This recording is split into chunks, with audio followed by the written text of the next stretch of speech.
Hello जी, राधे राधे जी, जय श्री कृष्णा जी, राम राम जी। सभी कैसे हो? आशा करती हूँ आप कुशल मंगल होंगे।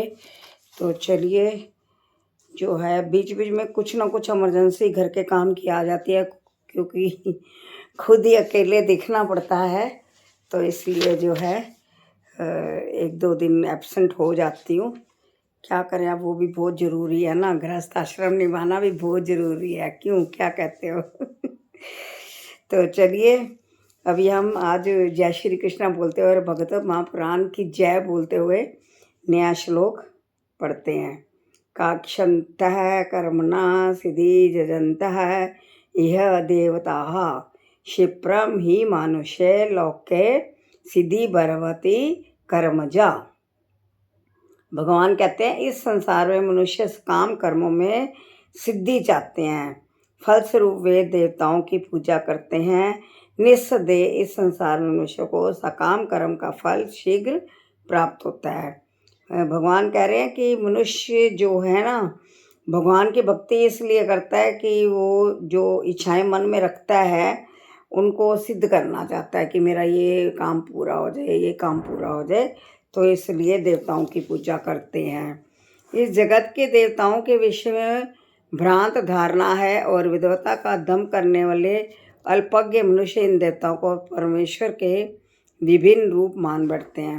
वस्तु ये देवता ईश्वर के विभिन्न रूप नहीं होते, किंतु वे ईश्वर के विभिन्न अंश होते हैं। ईश्वर तो एक ही है, किंतु अंश अनेक हैं। वेदों का कथन है नित्यो नित्यानाम, ईश्वर एक है, ईश्वर परम कृष्णा, कृष्ण ही एकमात्र परमेश्वर है। कृष्ण ही एकमात्र परमेश्वर हैं और सभी देवताओं को इस भौतिक जगत का प्रबंध करने के लिए शक्तियां प्राप्त हैं। ये देवता जीव आत्माएं हैं जिन्हें विभिन्न मात्रा में भौतिक शक्ति प्राप्त है। वे कभी परमेश्वर नारायण, विष्णु या कृष्ण के तुल्य में नहीं हो सकते।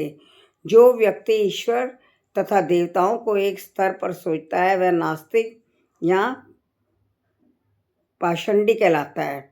जहाँ तक कि ब्रह्मा तथा शिवजी जैसे बड़े बड़े देवता भी परमेश्वर की समता नहीं कर सकते। वास्तव में ब्रह्मा तथा शिव जैसे देवताओं द्वारा भगवान की पूजा की जाती है।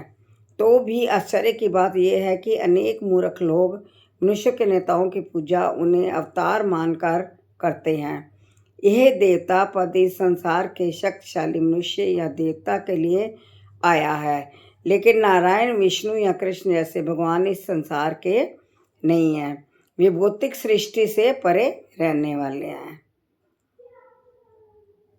तो निर्विशेषवादियों के अग्रणी श्रीपाद शंकराचार्य जी तक मानते हैं कि नारायण या कृष्ण इस भौतिक सृष्टि से परे हैं। फिर भी मूर्ख लोग देवताओं की पूजा करते हैं क्योंकि वे तत्काल फल चाहते हैं। क्योंकि हर इंसान जो है चाहता है कि मेरी ये बात पूरी हो जाए, मेरी ये इच्छा पूरी हो जाए।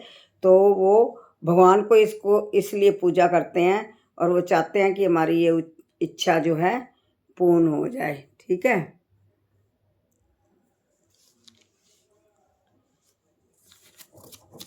तो आगे फिर पढ़ेंगे। इतना ही, बस इतना ही समझ आ जाए, क्योंकि बहुत गहरी बातें छिपी हैं इसमें भगवत गीता में।